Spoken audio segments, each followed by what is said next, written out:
Right, I guess I'll go ahead and get started. Hi, Malik. So this is the final session of our two-day workshop. Again, just explaining how DE does business. And throughout, we've been trying to highlight why we do things and how it might be different than traditional higher education. And that's very intentional in most cases. One of the things that we started off I started off yesterday morning, big picture. This is what DE is, how it came about, the organizational structure, and then over the day yesterday, we got into some of the details of recruitment advising, and then today some of the details of how we do our academic work. And now I'm going to pull it back a little bit to talk a little bit more kind of big picture process, the role of the vice president, like Zach and myself at Unity College. I know that's probably not of interest to a lot of people, but you're going to hear it anyway. And then kind of wrap up with a summary of sort of some take-home points I would like to leave you all with. And then, of course, there is opportunity for questions for anybody on the team at the end. So can everybody see my screen? Yes. Okay, great. Yes. Okay, so I think I know most of you. I've been around Unity for, like ancient ages. But I'm Amy Arnett. I'm the Vice President of Distance Education. So what I do want to talk a little bit about is what makes a Vice President at Unity College kind of different. And when we think about the role of Vice President, if you go to, you could search Indeed or any job search, highered.com, and you'll get these type of titles. It will be the Vice President of Academic Affairs. Okay, so that person just works on academics, right? Very typical. An advancement Vice President, an enrollment Vice President, marketing Vice President. So you have this long layer, a Vice President, someone who does finance, someone who does operations. Okay, so that is the typical higher ed definition of a Vice President, where they I would argue work mostly in isolation. I'm not saying they don't have meetings and talk on a president's council or something like that, but they work in their own areas and they're responsible only for their area. And President Corey designed essentially the SCBU model to break this apart, because if enrollment is only revenue is only in enrollment and academics are making their own programs without conversations from recruiters and vice versa, or advancement or et cetera, how does the whole make progress? So it was more intentionally created like this. And we'll get into sort of the centralized, decentralized. You guys have seen all of that, but in a nutshell, we like to take all of these pieces you've heard over the last 2 days from recruitment, from advising, which is essentially retention, and together they all work together to be very student-centered about that experience. This morning you heard about academics and the design team, and a couple weeks ago, actually, our R&D,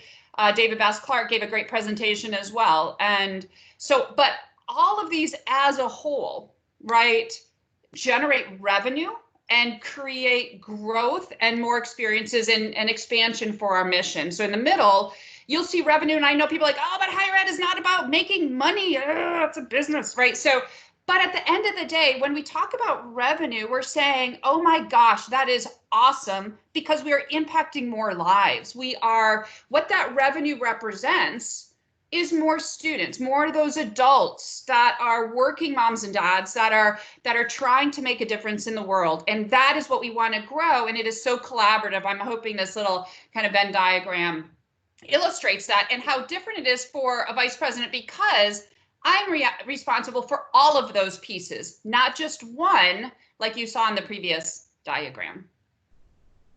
So to make this make sense, though, how does one vice president like me, how can I manage all of those different areas? And it only makes sense in context of the enterprise model which Unity College has adopted. And so just going to take a step back and remind everybody of our organizational structure at the college level, which allows these SEBUs and all of the great stuff that you've been hearing about over the last 2 days to function without impacting other audiences, right?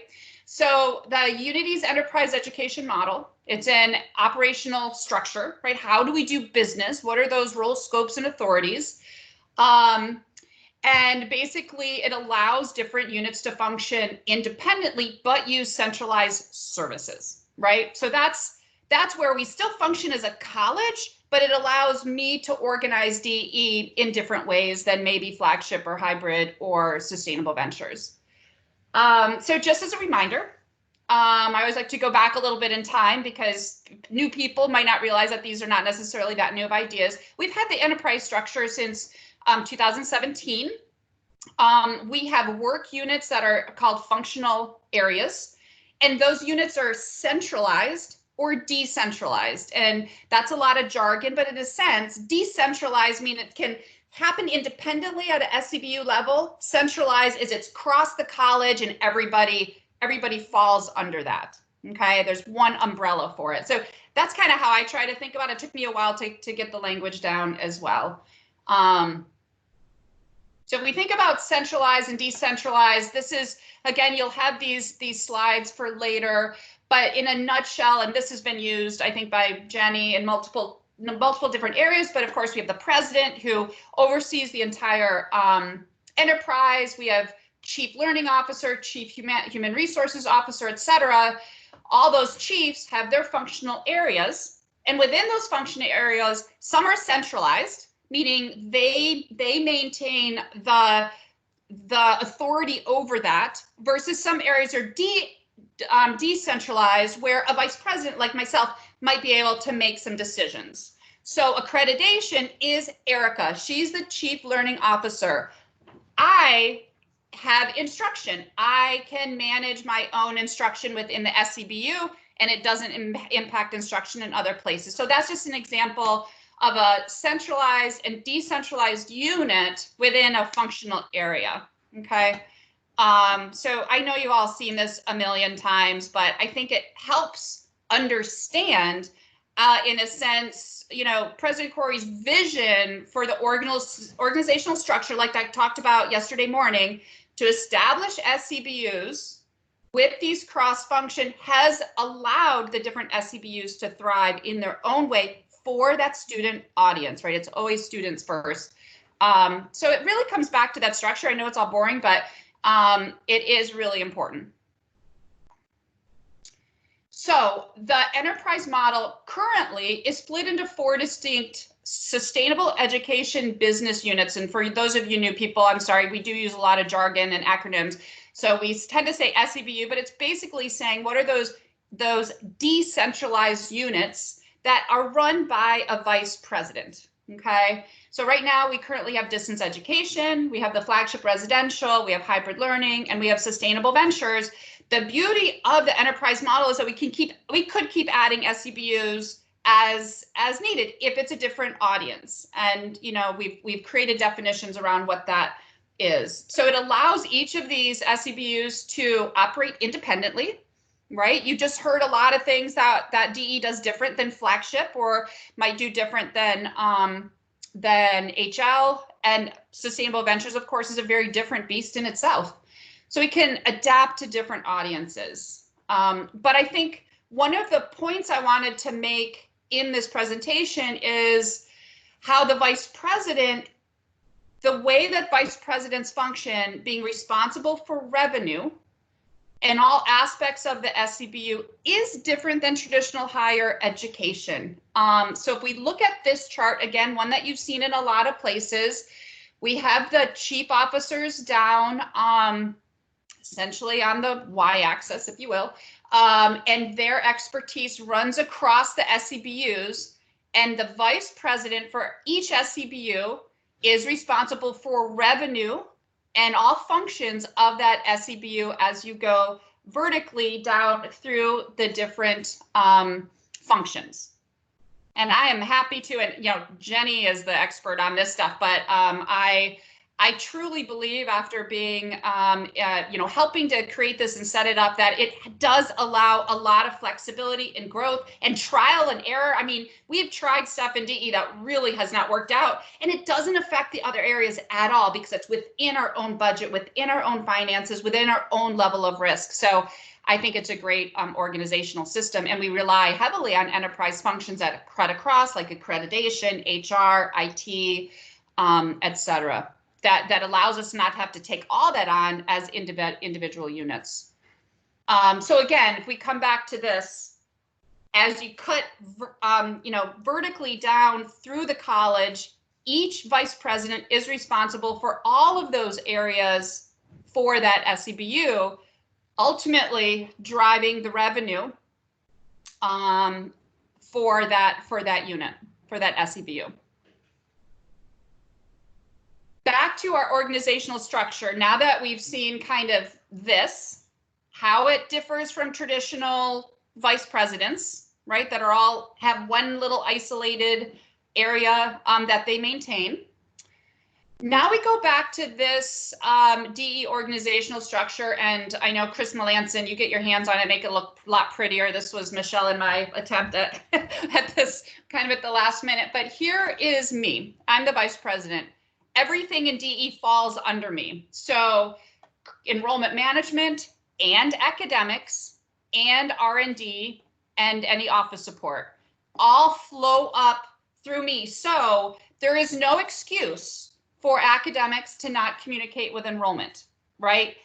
It is in my best interest as responsible unit to make sure all of these people are complementing each other versus the traditional model. If I was just academics, I could have my, ant biology degree that I want, or David's example is of a Faulkner program, and it wouldn't matter because there's no checks and balances on market. Do students really want this, and are there careers? So this is why I think this particular model is quite vibrant, because that collaborative approach that we've talked about throughout these 2 days has to happen for all of these different units to be successful. So if we get into what sort of how my position, the role, scope, and authority of my position is created, and it's very long and wordy, so I just kind of pulled stuff, honestly. It's pretty long, but essentially, in a nutshell, I have to oversee leadership, planning, coordination, and evaluation of all instructional, so all the academic and operational components.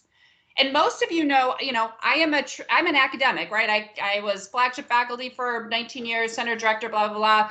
And so I've had to really learn a lot about enrollment management, and I've owned that. And I owe a lot to Dr. Corey helping me, get through enrollment management, work with Chris Vajesi. But it's that combination now of expertise with the academics and really understanding and managing enrollment that leads to the success, I would argue, of the SEBU.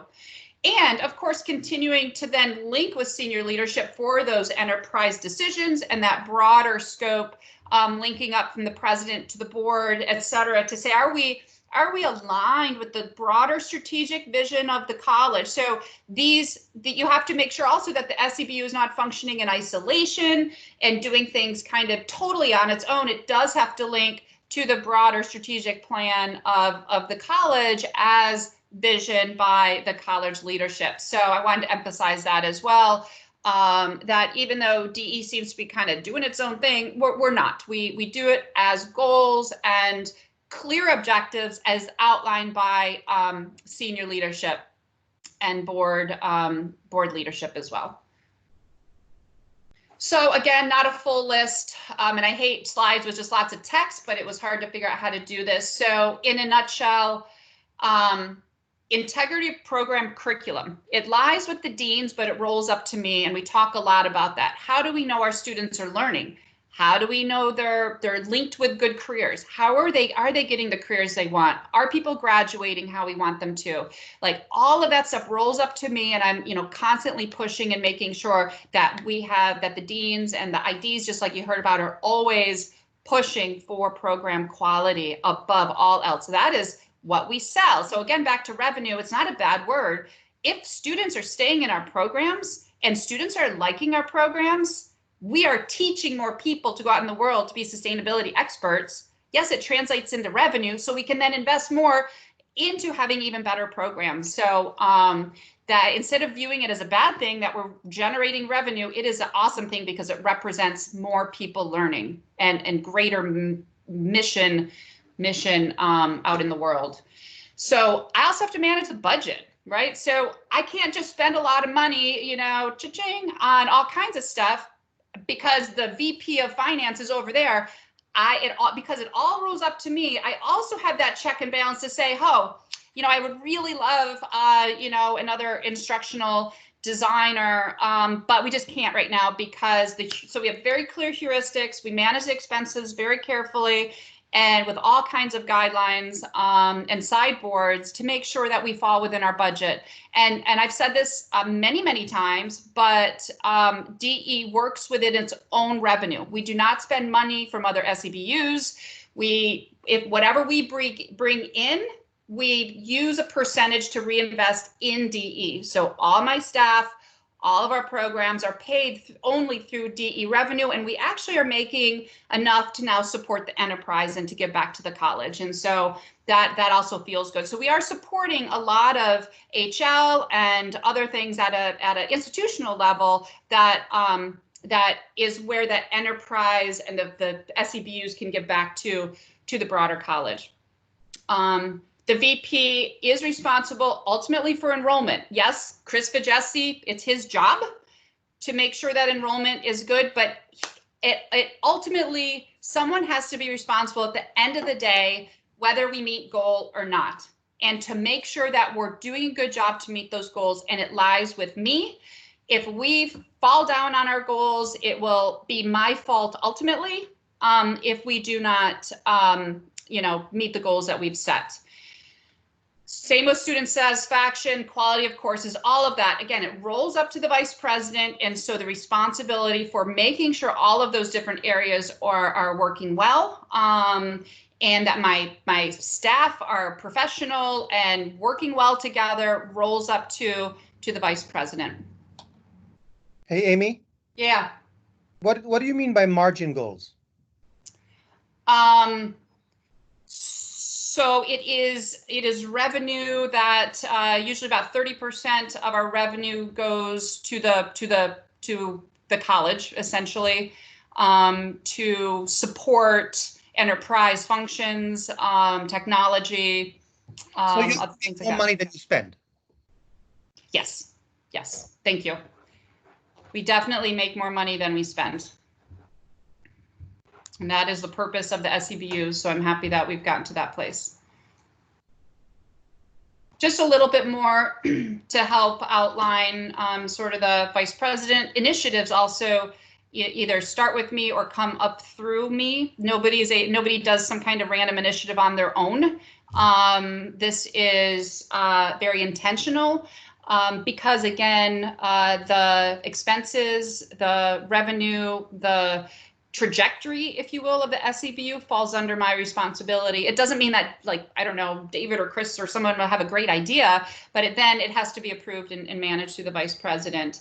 I am also responsible for all the faculty. So academics rolls up to me. So recruitment, reappointment, termination, dismissal of full-time or adjunct faculty is managed through the vice president and up through the CLO and the president, depending on the situation.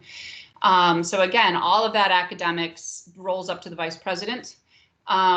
Program assessment. I work very closely with the deans to make sure that we're reviewing programs and have a process for that as well. So it's very comprehensive portfolio, if you will. A lot of time, the deans are ultimately responsible again for their program integrity, and I'll talk a little bit more about that. But at the end of the day, again, it falls to the vice president to make sure that those things are done and done well. Advising academic and student success. So that also rolls up to the vice president. Again, I'm outlining these things very intentionally to simply illustrate the point that the vice presidents at Unity College function almost like mini presidents. So everything falls under them, then rolls up to the college president, obviously. But at other institutions, they're working at their own little area and not collaborating or rolling up. So the president would be above all of these vice presidents.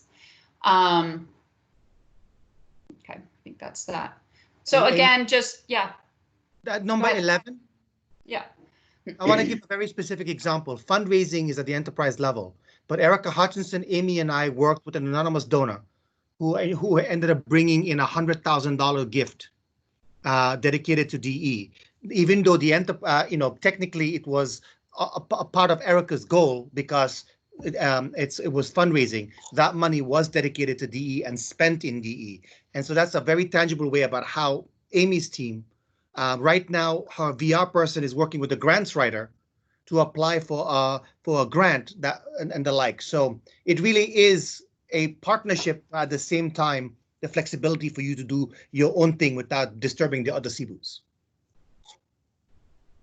Good point. Thank you. Thank you, Malik. Yeah, add any examples as you can, please.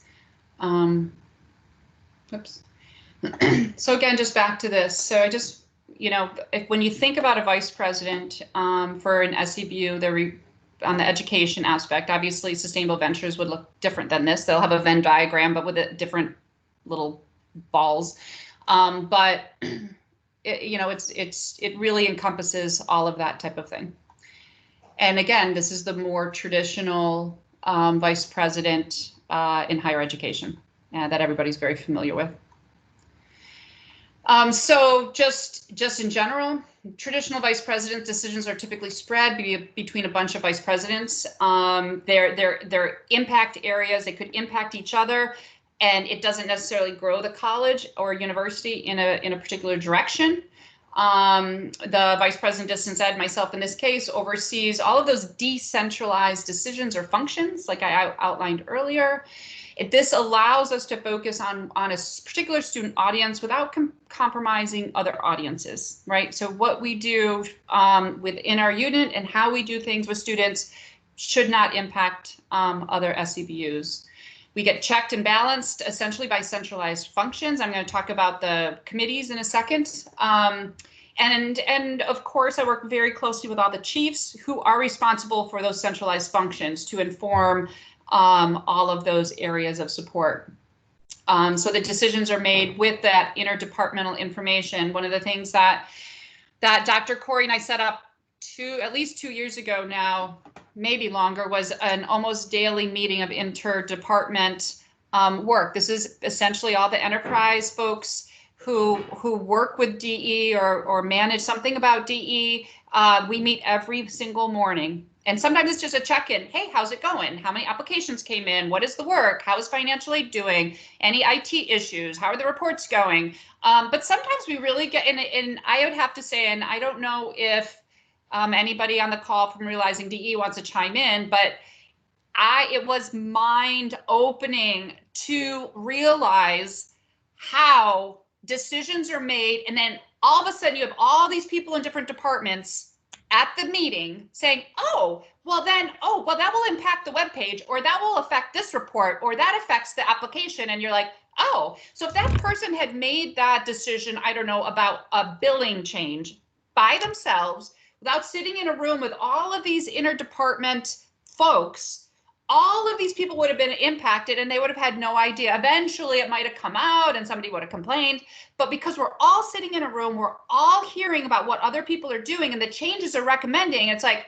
oh my gosh, well, that will change the student portal. That means we'll have to change this, right? It was, and I had no idea how interconnected each decision was until you sit in a room with all of these different functions and start talking about things that you want to change. Oh, Chris wants to change, whether students do high school transcripts. Oh, well, that'll change this in operations. That'll change this in the registrar's office. That will change this in whatever. So you get the idea. And that has been very, very powerful. I recommend it to every SCBU personally, because it has allowed us to really get in and do some deep fixing or changing or managing and making that student experience better, because we're understanding all the impact in the different departments. Amy, may I add to that? Sure, of course. One of the most, I think, and again, other people from Realizing DE can chime in. But I think one of the most powerful things I think about those daily meetings is also it allowed all of us to learn what the other unit does, and if there was disagreement, ultimately they had to convince Amy if it's a DE, it affects DE, and Amy made a decision on the spot. We did not create a meeting. We did not create an agenda. If it affected DE and no one agreed, at the end of the day, Amy made a decision. If it was the wrong decision, it was the right decision. She made a decision and we implemented. If the element affected a specific centralized function, that chief officer was called in. They made a decision. If it contradicted between two functions, I made a decision. But we made a decision on the spot and we moved on and did not spend months doing a social capital building and trying to negotiate who gets to do that. We are de-emphasizing the power of social capital and more about outcomes and more about professionalism. It's not about how important you are. It's about the decision that gets to be made and who gets to make it. So I don't know about if anybody else in Realizing DE, but there was a freedom in being able to know who makes a decision and making it on the spot instead of constantly bringing it back up and until everyone agrees. And I think also just to add to that, there was, and I don't know who's on the call, but I'm sure Jerry or Alicia or whoever has thoughts on it, but we had to make it okay for people to bring issues, right? There's this tendency to be like, oh, I've got it. I don't want to share that I'm falling behind, or I don't want to share. My department has a way of doing it, and I don't want to change things. So we had to make it okay to bring things to this group so we can all problem solve. And, I think we still have a little ways to go, but we're constantly working on creating this culture of, hey, let's talk about it. You want this report to run better? You want the data to flow differently? How are we going to make this happen? So I think that's been healthy to try to make progress in our student experience and getting people in the door faster. You saw the enrollment, you heard how we changed financial aid and the calendar. That affected every single department. That was 2 months of Realizing DE, but we got it done. It was a lot of work, but at the end of the day, it was about the student. And we wouldn't have been able to do it so quickly if we hadn't had all of those departments in the same room at the same time, because it was really, really a big shift to go change all the financial aid model, change the calendar, et cetera. CAMs, everything had to be updated. So anyway, so that's a little bit of a nutshell about, I would say, what the vice president in our enterprise model is responsible for, how it relates to chiefs and to to those cross functions. But at the end of the day, I think one of the main questions is always, well, who makes the decision and how are decisions made? So at the end of the day, and I think I mentioned an early one that we're unapologetically top down, and I don't necessarily, I know that probably was interpreted negatively. I don't mean necessarily top down, but what I mean is that somebody has to be responsible for that decision at the end of the day with feedback, with stakeholder engagement, but it has to make progress and to move forward as an SEBU, since, like I said, I'm ultimately responsible for the success of the entire SEBU. So the decision ultimately probably should be mine, because it's going to fail. It'll fail on my decision. I can't point a finger and say, oh my God, Chris, you didn't bring in the class, it's your fault, right? It is my job. And so decisions do roll up to me and the president consequently.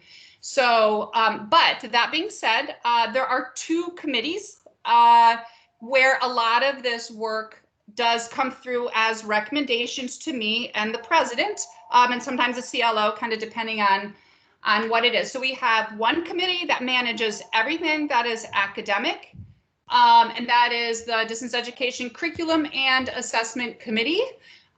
This is our standing committee approved by senior staff.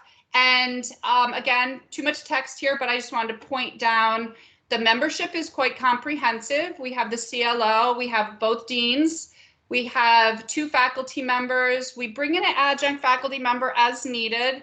and external disciplinary expertise as needed. You could imagine for IACUC or for the IRB, we might need that type of person. They make recommendations. So this committee, anything academic essentially comes through here, such as like new program reviews, courses, any program changes. The badges get built through here, and then they move up through the process to the CLO. Programs reviews get managed through this. We have prior learning portfolios. So if someone, because we have working adults, if someone, you know, has been a manager their whole life and they don't want to take the management class in the MBA, they can submit a portfolio that shows how they've already met the learning outcomes with their life experience. We manage those. Again, all that kind of oversight with animal or human research. Academic policies come through this committee, ADA compliance come through this committee, and anything essentially related to the curriculum. We meet, I think, every other week or once a month and manage to do all this with that one committee. And it seems to work pretty well. Again, they make recommendations of changes to me, and I forward it on to the president, depending on what the decision is. Amy, is it fair to say if you don't, if there's a disagreement within that group, you ultimately make the decision, and if the decision is no, it never gets to me? Oh yeah, yeah. So but I think that's important too, yeah, because it doesn't work as a legislative body. It works, right. Their job is to give you the best advice they can for you to make the best decision, not for you to convince them to vote on your behalf. And I think that's a fundamental difference between DE and traditional academics that's worth highlighting. Very true. So I guess this sounds, you know, but at the end of the day, you know, and Pam and David and I argue all the time, like in a good way, like debate, like, do we need this or that, or what the, you know, I'm always pushing them to change their course titles and their programs. Like, hey, it's not creative enough, or it's not, go back to the drawing board. Like, don't bring it back to me until I like it. So that happens all the time. They can attest to it. I try to do it in a gentle way, but yeah, I'm always like, you're right on the right path, but no, not good enough. Go back. And so once I like it, if I ever like it, then it will go to the president, but not before. And I do tell them no all the time, or just change it to what I like and then send it to the president, to be honest. So that, because again, it is my responsibility to make sure it's successful. So I do have that authority. And I think that is a little bit of a difference. I want their feedback, though. It is collaborative still, back to the original thing. I get feedback from all kinds of people. And, you know, I've also been really, really wrong a lot of times, like about something I think is interesting. And Rachel Kahn's like, no. And I'm like, okay, I hear you. So I get a lot of feedback before I do make decisions and send it to the president. It is not done willy-nilly. It is very, very carefully, you know, researched and thought about with lots of input from the deans and the faculty and enterprise people and all that kind of thing. So that is a decision-making process. But I think it is good to know that things don't get stuck in committee, right? I think that's the thing at the end of the day is we meet, we talk, I decide, or I send it back, and that's it. There is no sitting and waiting, or everybody's got the summer off, so we can't make a decision till fall. And like, no, things, and it, you know, faculty work all year round and staff work all, just, you know, like all the staff. So we never get stagnant. We don't stall out. We just keep making progress. So, oops, sorry, went the wrong way. The second committee is advisory board or advisory committee. And this is more of the enterprise level functions that can help us kind of check and balance anything that we might want to take on. So their task is to look at the initiatives or proposals that I might bring to them, and then to say, their job is not to tell me not to do it, but their job is to say, from a budgetary perspective, this is the implication, or from an IT perspective, this is what you can expect, right? So I want the IT director to say, okay, you want to tackle Salesforce, that is a huge lift, and we might not be able to get to it from an enterprise level for a year. And I'm like, okay, let me think about this, right? So that is, I want that feedback from that. But again, their job isn't to tell me no. Their job is to say, okay, this is the implication of that, and to give advice. It's a true advisory board where Melik and I, he's on the committee, as you can see as well, where we get feedback on our ideas essentially, or initiatives and programmatic growth from an enterprise perspective. All policies that are not necessarily academic in nature do come through DIAB, and most policies, handbooks, et cetera, go through DIAB in case there are any cross-functional concerns or things to bring up from the registrar's office, from CLO, from the business, et cetera. So that is the second committee, and in a nutshell, those are the two committees. Again, they're both essentially recommendation bodies to the VP. So I'm just gonna, I know that was sort of just a quick whirlwind, if you will, a little bit about what the vice president does, but I wanted to end this 2-day workshop a little bit with kind of saying, so all of these different sessions that you've learned, all of these different areas, what does distance education do different from traditional higher ed? Chris Vajesti and I were talking a little bit yesterday, and it's almost everything, I have to say. So, thanks, Amy. So yeah, I know.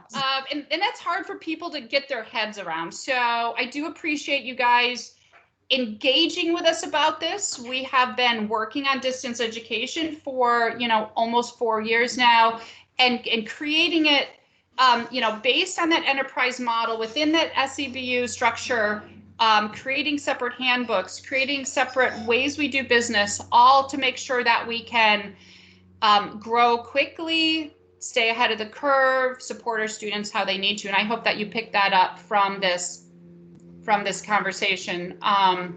So just to kind of beat a dead horse, I do have a few takeaways that I want to make sure that everybody takes away. And I'm happy to always talk about. One of the things that I really want to emphasize to everybody is that when we design our curriculum, it involves advisors and instructional designers and faculty and the deans, and it's all around the student experience. And just probably listening to Chris Malmberg talk today, you understand how intentional the experience is. So I challenge all of you, when somebody says online is not a quality learning experience, that you say that is not true. Some might not be, but ours is one of the best, I would argue, in the country. And we are doing it so well, and we are ahead of the curve, and I will die on that sword. Traditional higher ed, that's sort of like, I also want to mention that we really do the experiential online. That's one of our mantras. So we are not the kids in the pajamas on the laptop. Well, sometimes, of course, but there is always an element of experiential. And I think we've actually been challenged with the COVID a little bit. I mean, Chris talked about this, because we always want people go to the park and, interview people, or meet with the local town government, or go out and do a diversity survey. So, having people actually have to pull back on that a little bit for safety, but we do emphasize that having active learning in every single class, very intentionally designed, with a whole bunch of people. And like I mentioned, our way we define faculty is very different. And so the student credit hour generation is unique. The fact that they don't advise, that those are professional advisors that they work with, is unique, and the role of the instructional designers. So that is something that we're very proud of. Recruitment is not done in isolation. I know lots of colleges say, hey, recruiters, go out and bring us a lot of students. They have to understand the programs. They need to work closely with advisors and deans and the academics. That speed to lead, like you heard Heather talk about, is really important. All of our people are trained on how we engage that student early and fast. They don't spend time traveling, going to college fairs and putting out paper. And in traditional higher ed, there isn't that collaboration with the academics and career center and all that kind of stuff that we emphasize, so that they know what they're selling, that they know how to talk about it, and they know when students have questions, they can. I mean, Heather talks to Brent and is like, hey, Brent, I have a student wanting to get a master's in wildlife, but doesn't know how to do it. Can you talk to them? He does all the time. So that is that is something that we really emphasize as well. Another, I think, really important is that one-stop shop, concierge and advising. Students should never be shopped around. They should never say, oh, go to financial aid and figure it out. Here's so-and-so's number, give them a call. Our advisors and concierges do that work for the student and are ultimately responsible to make sure that student experience is good. It doesn't fall to anybody else but them. So they can't blame, oh, well, financial aid never got back to them. So, you know, oh, well, we lost the student. That's not a thing. Okay. Owning that student experience is super important. And I also wanted to mention in my last bullet there, the deans. They didn't mention this, they mentioned it a little bit, but those deans, each dean is responsible for a portfolio of between 5 and 10 million within their area. And so they are ultimately, they have incentive, if you will, and engagement with the recruiters, with the advisors, because the more students in their programs, the more revenue will be in their portfolio. And so they have incentive for new programs, for quality programs, for retention, for advising, for new initiatives that will bring in revenue, and for being creative to generate revenue in a way that will further the mission of the college. So I did want to mention that because that is also unique, because having deans be responsible for revenue is not typical. But Amy, yeah. Sorry. Is it fair to say it's also to bank programs that don't work because they have to work within a margin? So if they have too many programs that are making them on a negative margin, then we can't pay people salaries. Yes, that's a good point. So they also have to make sure that the programs are successful. And they also, it gives them incentive for some efficiency, right? So they also, like David mentioned, all of our programs, I would argue it's between 70 to 80%. Efficiency means courses are similar. And then they have a core of courses that set that program apart. But in our undergraduate programs, everybody takes a lot of the same courses. And that efficiency allows for less expenses, which gives a greater margin, like what Melik was talking about. So there is a lot of incentive for everybody to collaborate and have the best student experience, because ultimately that leads to revenue. Again, like I was saying, that's not a bad word. That is a good word because it indicates that they have more students that are gaining that experience in their programs. Just a few more, I do want to emphasize a little bit that defining centralized and decentralized function allows people that very clear role, scope, and authority.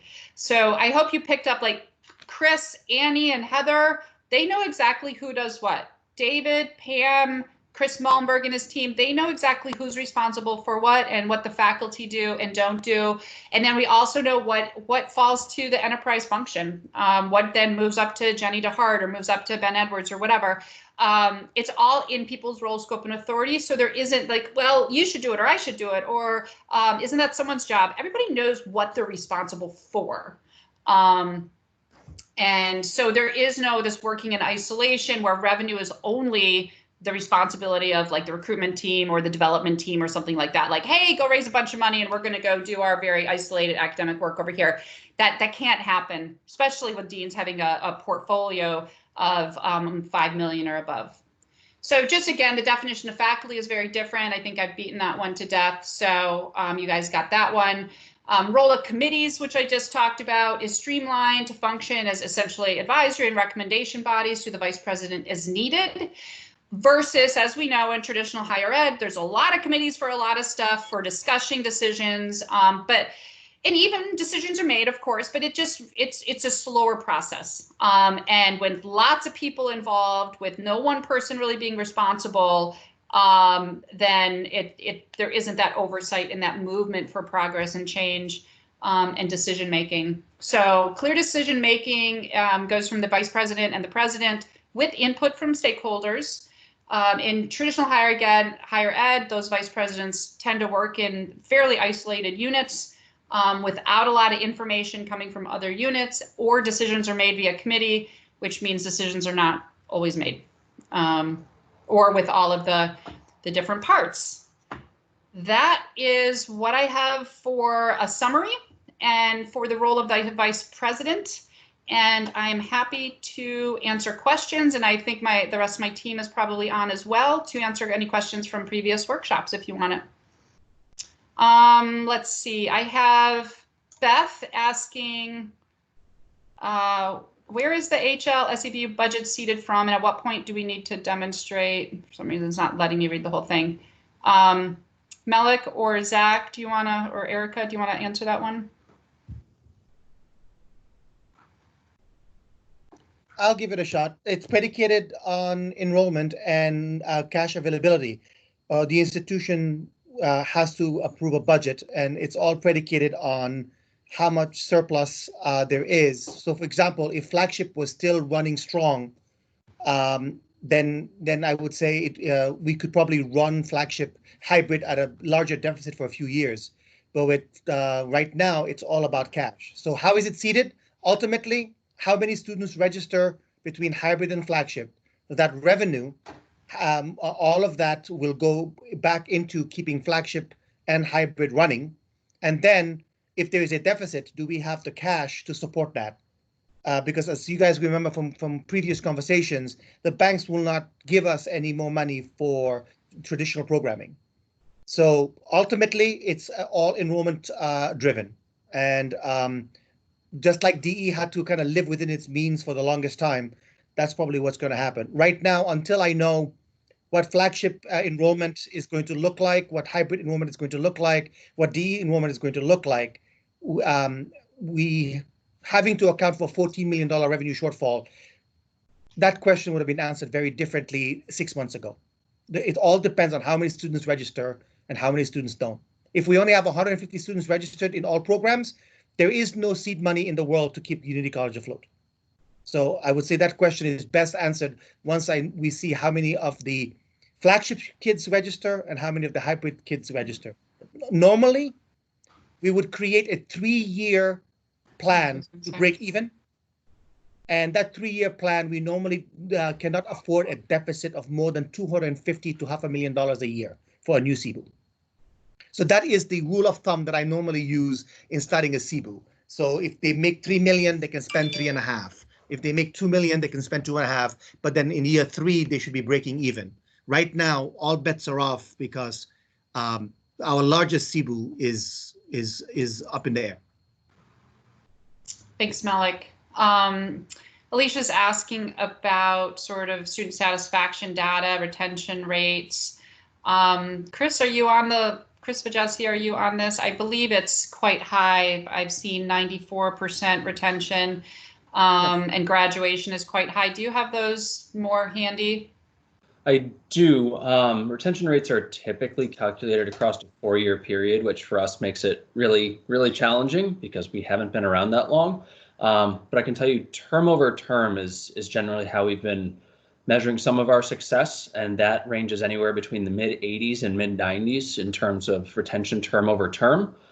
We also consider a student retained if they take any course within a year and then come back within a year, because we expect our students to stop out. And that's a big part of our planning and a big part of our budgeting is we don't expect students to always just go term over term over term. And that's a significant difference compared to a lot of models. We have to assume that working adults are going to have life happen.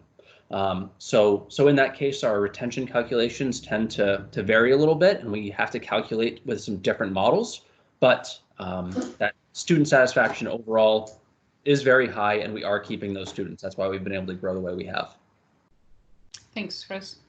Amy, another important point I think that from a success is, and if Sherry was on the call, she can weigh in.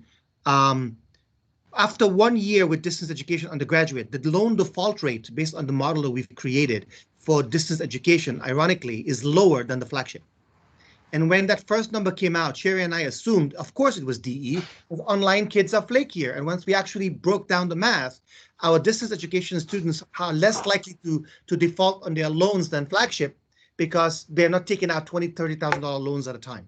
So that was another interesting learning opportunity from a success. More students and then lower income students are able to afford DE, even though the tuition after discount is comparable, because they don't have to take 5 classes and take out a $20,000 loan. So those were some also key matrices that allowed more students access to our education that they could not do. And that's why I think our retention is a little bit higher and loan default rate is a little bit lower. That's a good point. And what the cost of the course is what the cost of the course is. We don't have any fees. We don't have discounts. It just, so they know up ahead, how much do I need to, okay, I need $400 out of pocket this term. I need to come up with $400 and that's discussed way ahead of time. So it's all very transparent on that. So that helps as well. Thank you, Melik. Beth says, do you anticipate your decision or work model needing to change as you grow? I don't think so. We are looking at it from a scalable perspective. So we built it intentionally to be scalable. We will probably have to start adding, I think, more layers in staffing. You know, like Heather can't manage 20 people, for example. We'll build some layers under her eventually as we grow, and under Annie.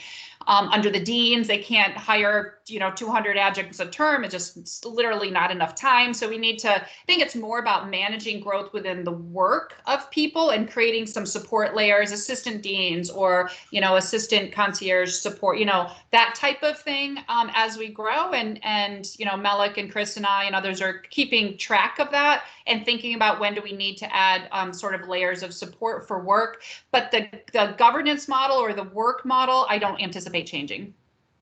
Yeah, Amy, it's also fair to say that we also built this heuristics where the addition of a full-time faculty, the addition of a full-time staff, the addition of a dean, the removal of a dean, the removal of a faculty line. So there is no static number. It's all based on heuristics. So for every dollar that distance education brings in, there is a percentage that goes for each and every one of these lines so that Chris Vajetsi knows when to hire the next concierge, the next advisor. Pam knows when to hire the next adjunct or the next full-time. Amy knows when to hire the next dean.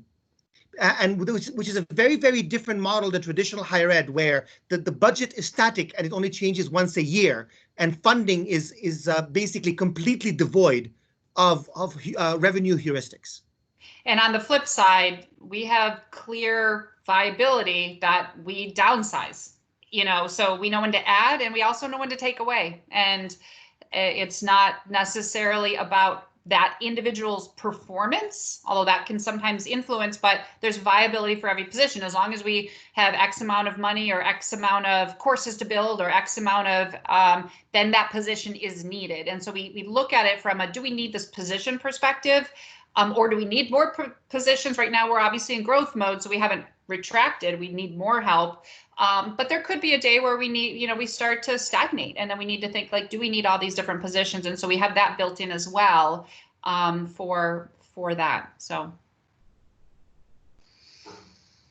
any other questions? And from anything to do from the 2-day workshop is fair? No? All right. Well, I appreciate everybody tuning in, asking good questions, learning about distance ed. As you know, Michelle has recorded all of these. So, and I will be sending all of the presentations to Melik to put somewhere or something as well. So that will be at your disposal if you need it. So I look forward to seeing you around. Good luck with the development of hybrid learning. I look forward to seeing how that goes. So thanks, everybody. Thanks, Amy. Thanks, Melik.